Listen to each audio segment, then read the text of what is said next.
네, 안녕하십니까. 깐스칼로 강재훈입니다. 전일 국내 증시 외인들의 매수세가 이어지는 그런 흐름은 동일했었지만 매수 규모 자체가 장중에 축소되는 그런 모습을 나타냈고 기관에서의 매도세가 계속해서 이어졌다. 이 부분이 시장에서 일부 차익 실현으로 전체적으로 떨어지는 모습을 보여줬다 되겠죠. 그러니까 물론 업종별 종목별로는 차이가 많았고 시장 자체가 과열권이기 때문에 언제든지 조정이 들어와도 뭐라고 할 수 없는 그런 구간인데 시장 자체가 2600이라는 자리대를 장중에 깼다가 그리고 결국은 2600 저도에서 마감이 되었다 됩니다. 그래서 역사적인 신고가다 할 수 있었던 2600이라는 자리대를 중심으로 해서 오늘과 내일 이틀 동안은 최소 왔다 갔다 하는 그림이 나타날 것으로 전망이 된다. 하나씩 보면서 진행하도록 하겠습니다. 먼저 이제 지수를 보도록 하죠. 지수가 장중에 2640포인트대까지 올라갔다가 그러고 나서 오후장에 2585포인트 전후까지 내려오고 마감은 2600선에서 마감이 되었다 됩니다. 거래대금이 21조 2천억, 거래대금이 굉장히 많았다 되죠. 그 거래대금이 이렇게 많았던 부분은 물론 이제 세트리온이 이제 치료제 관련해서 계속해서 이야기가 나오면서 여기서 거래대금을 많이 늘린 것도 있지만 시장에서 올라갈 때 매수가 들어오고 또 내려올 때 또 매도도 크게 출회되고 또 저가 매수가 들어오고 이런 과정이 있었기 때문에 거래대금 자체는 상당히 크게 나타난 모습이었다. 이렇게 봐야 되겠죠.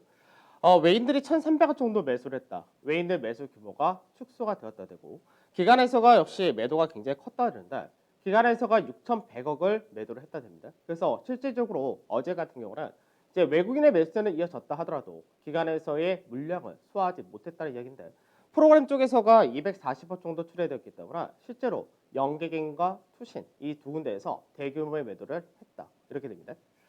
그다음 선물시장인데 선물시장은 약간은 또 수급적인 부분에서 반대되는 모습을 보여줬다 됩니다. 우선 선물 쪽에서도 마찬가지로 0.54% 하락해서 마감이 됐다. 이거는 동일한데 외인들이 이제 선물 쪽에서 장이 급락이 떨어질 때 그때 외인들이 선물에서 매수를 확대하는 그런 흐름이 나타나면서 3,300계약 정도 매수를 했고 다시금 누적 순매수가 41,800계약 정도로 앞전에 최대치가 42,000계약이 조금 넘어가는데 그 수준만큼 다시금 밀렸다 됩니다.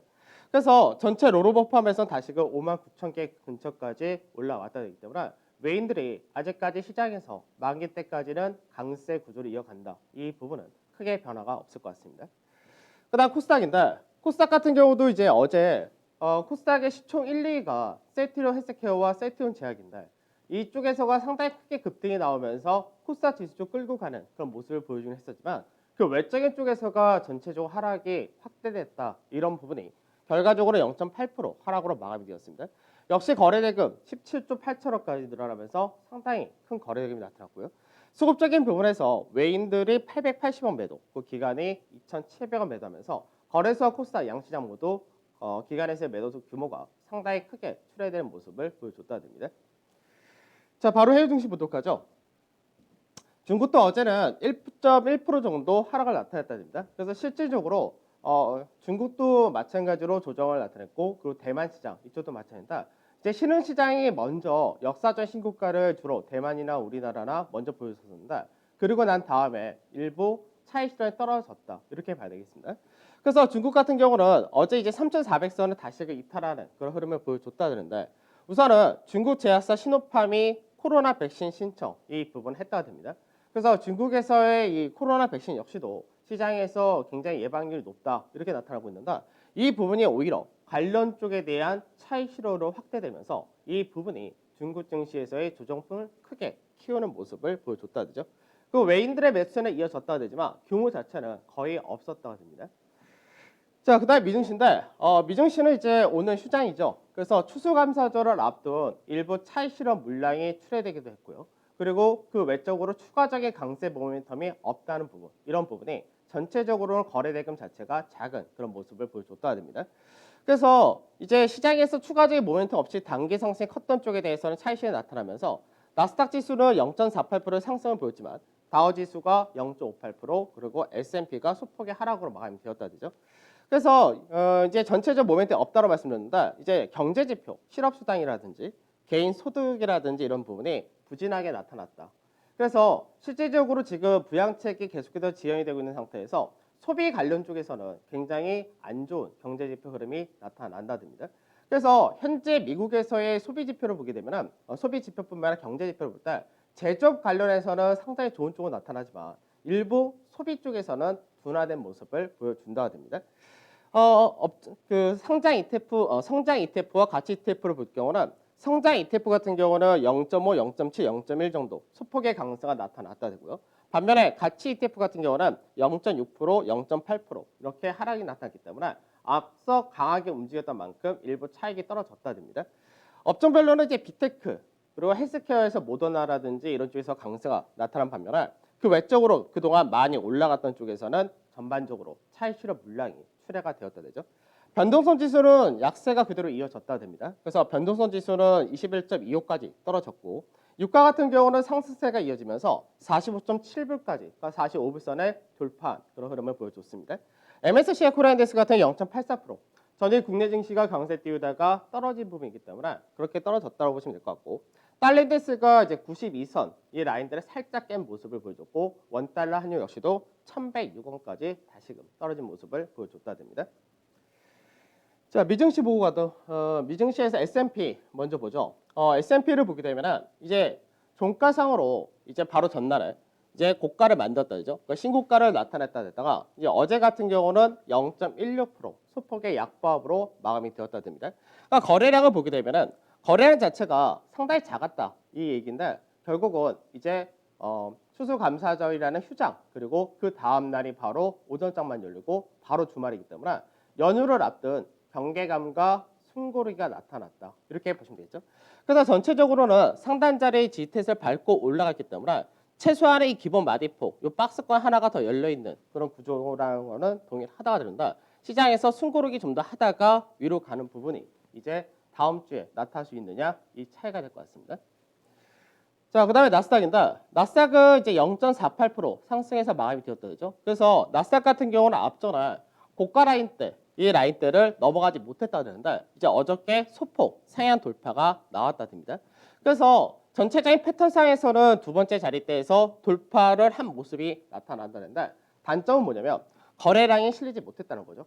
그러니까 거래량이 실리면서 중요 라인대를 돌파를 해야지 신뢰도가 높다가 되는데 그 부분이 나타나지 못했다 됩니다. 그래서 어제 같은 경우는 나스닥에서 전체적으로 강세를 보였다 이 부분보다는 일부 빅테크를 중심으로 해서 강세를 보여줬다 되는 그런 케이스였습니다. 그래서 나스닥 같은 경우 이 상단 자리를 넘어간다 하더라도 지지에서 어차피 받아야 된다 똑같은 케이스고 내려왔다가 다시금 돌파할 수도 있는 여러 가지 여러 가지 흐름이 나타날 수 있기 때문에 여전히 반반 정도 전망으로 그대로 가면 될 것 같습니다. 자, 업종별 흐름 보도록 하죠. 전일 지수를 보게 되면 우선 종합주가지수는 0.6% 하락했고요. 대형지수가 0.5% 하락했습니다. 그에 반해서 중소형 같은 경우가 하락이 좀 더 큰 그런 모습을 보여줬다는데 셀트리온에 따른 영향도 상당히 크게 들어왔다가 됩니다. 그래서 전체적으로 볼 때는 이제 제약업종이 셀트리온의 효과로 인해서 상당히 강하게 움직였다 되죠.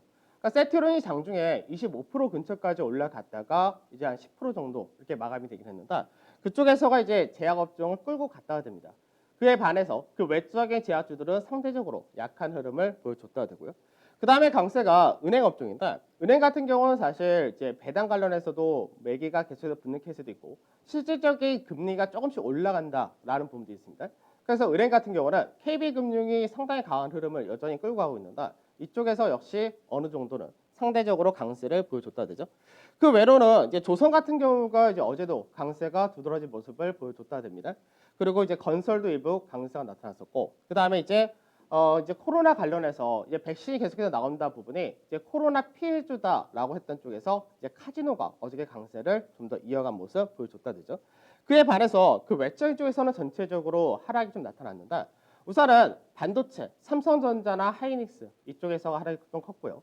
그다음 화학 쪽에서도 이제 일부 하락이 떨어졌는데 2차 전지도 일부 하락을 하긴 했지만 그 외적으로 순수화학 쪽에 하락이 컸다가 됩니다. 그리고 이제 해운 쪽 같은 경우는 워낙에 많이 올라왔기 때문에 이쪽 역시 하락하는 흐름이 좀 더 컸다 되고 서비스 업종에서는 이제 인터넷이나 게임 이런 쪽이 오히려 최근 들어서는 코로나 확진자 수가 증가한다 하더라도 오히려 떨어지는 모습이 계속해서 이어진다 되죠. 자, 수급을 보도록 하죠. 우선 외인들 어제 보게 되면은 셀트리온에 대해서 1,200억이라는 매수가 많이 들어왔다 됩니다. 그리고 LG화학 여전히 매수세가 이어진다는데 LG화학 같은 경우가 이제 12월 달에 에너지 솔루션이 이제 출범하기 전에 계속해서 외인 매수가 이어진다. 똑같습니다. 그다음에 KB금융에 대해서가 좀 많이 들어왔고, 그다음에 신한지주도 들어오고, 하나금융지주도 들어오면서 이제 은행주에 대해서 매수가 들어왔고요. 그다음에 그 외적으로 이제 현대모비스라든지 만도, 현대차 역시 자동차 역시 들어온 모습 동일했다가 됩니다. 그래서 외인들의 매수가 지금 현재 딱 흐름을 보게 되면 어떻게 되냐면 처음에는 국내 증시에 대해서 패시브 자금이 굉장히 크게 들어왔었고 그러고 나서 어느 정도 들어온 다음에는 많이 들어온 쪽에 대해서는 일부 차익 실현이 출회가 되고 그 외적인 쪽으로가 매기가 확산되는 흐름을 보여준다. 이렇게 보셔야 됩니다. 그다음 매도를 보게 되면 매도에서 이제 삼성전자가 우선주까지 해서 약 2,500억 출하가 되었다 되죠. 그리고 하이닉스 역시 매도가 나오면서 반도체에 대해서 매도가 나왔다 됩니다. 그래서 삼성전자 같은 경우는 사실 어느 정도 시장에서 기대치를 충분히 반영이 되어 있는데 이제 관건은 뭐냐면은 12월 달 선물옵션 만기 이때 삼성전자 또 어떤 역할을 할 거냐 이게 아직까지 남아 있다 정도가 될 것이고요. 근데 삼성 SDI에 대해서도 매도가 컸고 카카오라든지 네이버 같은 인터넷 쪽도 매도가 나타났고 통신 같은 경우가 최근 시장에서 정반대되는 그런 흐름을 보여준다 됩니다. 통신은 전통적으로 방어주 성향을 가지고 있는데 배당 성향도 역시 갖고 있습니다. 그래서 통신 같은 경우가 시장에서 현재는 모멘텀이 약하다 이렇게 되어 있는데 예, 어느 정도 반등이 나올 수 있는 소지는 남아 있다 이렇게 될 것 같습니다. 자, 기간 수급 부족하죠. 기간에서는 이제 유가가 올라갔다라는 부분에 대해서 이제 매기가 좀 커지는 그쪽 관련주 쪽에 매기가 커진다 되는데 우선 SK 이노베이션 그리고 SK에 대해서 들어왔고요. 그 다음에 최근 들어서 조선주가 상당히 강하다 되죠. 그러니까 조선주 같은 경우는 사실 수급적인 부분에서 외국인이나 기관이나 다 매기가 매수한 물량 자체가 없었던 쪽입니다. 근데 이제 업황 자체가 내년에 대한 기대치가 굉장히 커지고 연말에 수주가 계속해서 나오다 보니까 조선에 대한 매수세가 강하다 이렇게 된 케이스인데 그런 부분이 이제 기관에서는 한국조선해양이라든지 삼성중공업 같은 조선주에 대해서 들어온 모습 이어졌다가 되고요. 그다음에 DB하이텍 같은 경우는 이제 반도체 관련된 쪽으로 같이 포함이 되는데 그동안 시장에서 상승이 제한됐던 부분에서 반등이 강하게 나타났다 매수가 들어왔다 되죠. 그다음 건설 쪽도 역시 매수가 들어온다 이 부분 동일하다가 됩니다. 그래서 전체적으로 이제 유가 관련이다라고도 볼 수 있고 그동안 수급이 많이 비어진 저평가 쪽이다 이렇게도 볼 수 있다. 이런 쪽을 중심으로 기관에서는 매수가 들어온다 됩니다. 그다음 매도 쪽을 보게 되면은 역시 삼성전자 매도가 컸고요. 세트리온 그룹에 대해서 역시 매도가 나타났다 되고 2차전지, LG화학이라든지 삼성 SDI 그리고 네이버라든지 카카오 같은 어떻게 보면 언택트 이렇게도 볼 수 있는데 이쪽에 대해서 매도가 나오고 삼성전자를 중심한 반도체 역시 매도가 나왔다 되죠. 그래서 기간에서는 많이 올라간 쪽을 중심으로 해서 차익이 떨어진다. 이렇게 보시면 되겠습니다.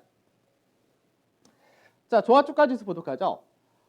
종합주가지수 이제 2차 목표치를 제가 말씀드린 자리가 2699포인트 이렇게 됩니다. 그러니까 어제 같은 경우는 장중에 2640포인트까지 올라왔다 됐죠. 그러면 2699포인트랑 갈 때까지가 실제로 2640포인트에서는 2.5% 정도 남아있는 상태가 되는데 이제 어제 같은 경우는 이 라인대에서 한번 내려왔다 되죠. 그래서 지지를 받은 자리가 2585포인트 전후가 되는데 2565에서 85 이 가격이 실제적으로는 주간 기준으로 볼 때 2018년도 그때의 고가 라인 이렇게 잡힙니다. 그러니까 고가 라인대를 한번 강하게 넘어가고 이 라인대에서 한 번은 숨고르기 지렛을 할 수가 있다가 되는 건데 이 부분이 어저께 한 차례 나타났다 정도가 된다. 이렇게 보시면 되겠죠. 그리고 이격 자체가 지금 현재는 21선이 가파르게 올라오기 때문에 이격 자체는 다시금 105% 전후로 낮춰져 있는 그런 상태입니다. 그래서 오늘 미장이 휴장이고 내일도 미장이 5도장밖에 열리지 않기 때문에 국내 증시는 2600을 중심으로 해서 내일까지 신흥 구조가 나타날 가능성이 높다가 됩니다. 그리고 또 하나 체크해야 될 부분은 뭐냐면 시장에서 지금 현재 2차 목표치까지 그렇게 목표치가 크지 않다는 부분. 그래서 제가 간신 종목을 볼 때 간신 업종에서 신규로 접근하기는 부담스럽다라고 말씀드린 부분이 시장에서 비중을 축소하면서 가야 될 구간이지 신규로 적극적으로 매수할 수 있는 구간은 약간 어렵다 됩니다. 반대로 시장에서 순환매라든지 그동안 소외받았던 쪽에서 상승폭이 좀 더 열려있는 쪽이기 때문에 그런 쪽 차라리 공략을 해야 되지 최근 들어서 신고가를 보인 쪽에서 공략한다는 거는 오히려 리스크가 좀 크다 이렇게 생각하셔야 됩니다. 그리고 이제 날짜 자체를 볼 때 만기까지 약 12거래 남았고 그리고 최대 44 변곡이라는 때가 18일이기 때문에 역시 거래 일수로 보게 되면은 거래 일수 자체가 그렇게 많이 남지는 않았습니다. 그러니까 12일에서 18일 정도 남아있는 상태이기 때문에 이런 구간에서는 연말에 지금 추가적으로 더 어떤 수익을 굉장히 크게 기대한다라기보다는 수익을 극대화하기는 극대화하되 신규보다는 비중을 축소하는 전략 이런 식으로 가는 것이 더 좋겠다 이렇게 말씀드리도록 하겠습니다. 자, 대형지수 보도록 하죠. 대형지수가 시장을 끌고 갔다 마찬가지입니다. 그러니까 대형지수가 시장을 끌고 갈 때 순서가 어떻게 나왔냐면은 처음에는 이제 시장에서 2,500을 넘어갈 때 반도체가 나타내줬고 그다음 2,600을 넘어갈 때도 반도체와 2차 전지 이 둘을 가지고 움직였죠. 그리고 어제 같은 경우는 셀트리온과 은행을 중심한 금융 업종이 강세에 띄워줬다 됩니다. 그러니까 시총 최상에서는 지금 순환이 돌고 있는 그런 과정이기 때문에 이 다음에 시총이 높은 쪽이 어디냐 그쪽을 차라리 공략을 해야 된다는 겁니다. 그리고 그 외적으로 시장에서 시총 비중이 현재 그게 크지 않지만 꾸준히 가는 것이 현재는 조선과 건설 같은 산업자가 되겠죠. 그래서 이쪽하고 뭐 추가적으로 더 본다면은 철강 정도가 들어온다든가 그런 쪽을 오히려 시장에서는 단기적인 수익을 더 늘리거나 가지고 있는 포지션을 올라갈 때마다 축소하는 과정이 필요하다 됩니다. 그러면 아까도 말씀드렸듯이 지수로 볼 때는 이제 4% 남짓이 남아 있다 이렇게 말씀을 드린다. 4% 남은 그 부분을 어느 업종 그리고 그 외적인 종목군들이 얼마큼 더 뽑아주느냐 결국 그 부분 정도로 생각하시는 것이 좋을 것 같습니다. 자, 그다음 코스닥인데 코스닥은 시장에서 사실 지금 이거 얘기를 하면은 어차피 좋은 소리가 나오지 않을 텐데 시장에서 지금 코스닥에 대해서 갖고 있는 생각들은 거의 다 비슷하십니다. 이런 효과가 있기 때문에 12월 달부터는 코스닥이 더 강세를 뗄 가능성이 높다. 그렇기 때문에 현재 구간에서는 코스닥이 차라리 공략한 것이 낫다. 이렇게도 생각하실 수 있습니다.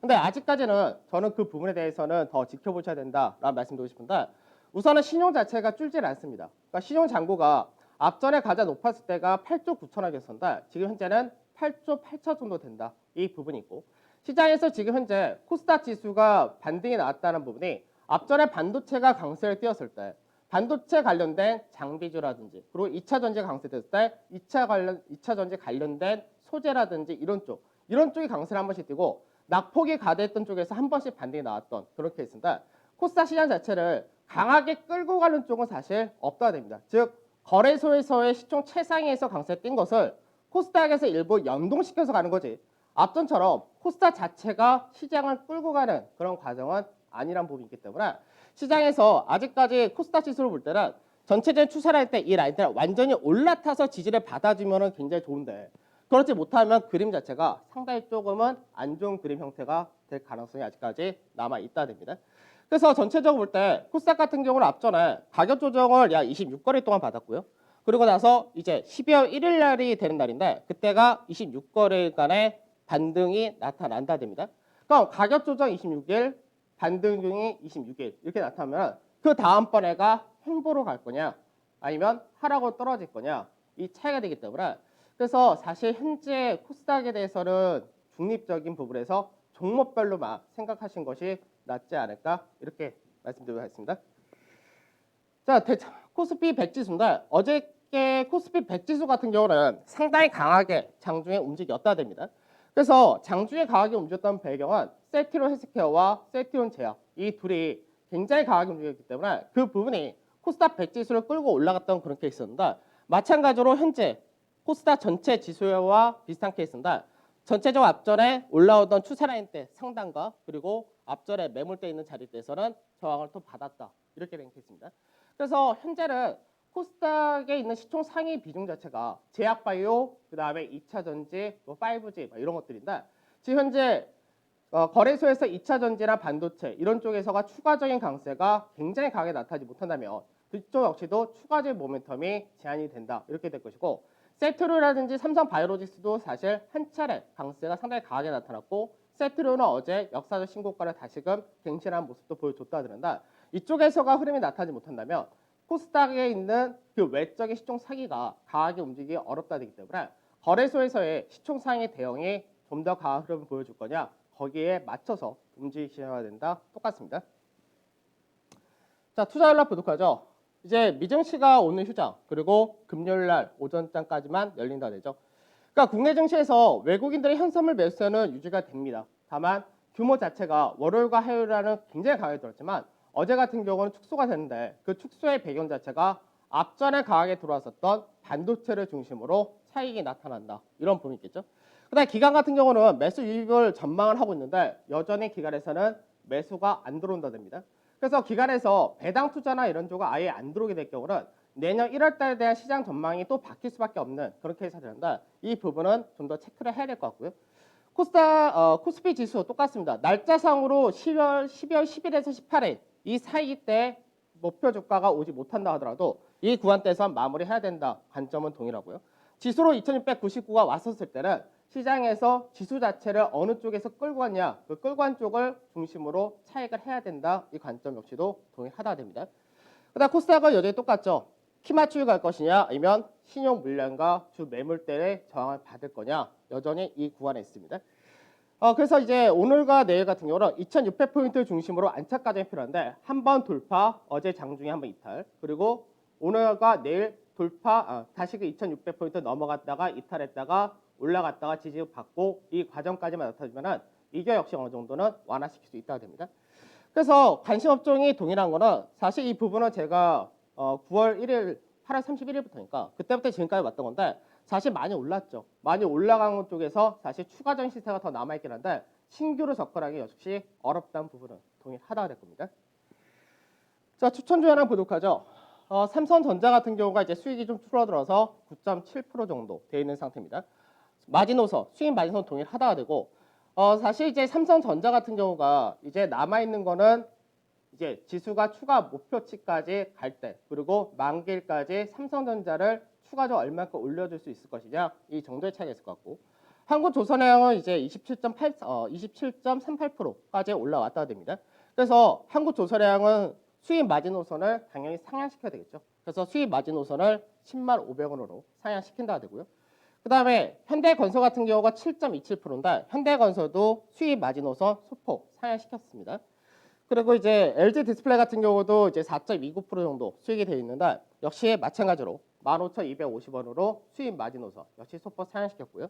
현대차라든지 현대위아는 아직까지 매수가 전후에서 왔다 갔다 한다 변동이 없습니다. 자, 오늘 목요일 그리고 이제 내일이면 내일 금요일 하고 나면은 이제 12월 달이 된다. 12월 달 증시는 사실 신경 쓰실 부분이 굉장히 많을 겁니다. 그 부분은 이제 다음 주에 하나씩 말씀드리도록 하고 오늘도 선거 투자하시기 바라겠습니다. 저는 내일 차례 뵙겠습니다. 감사합니다.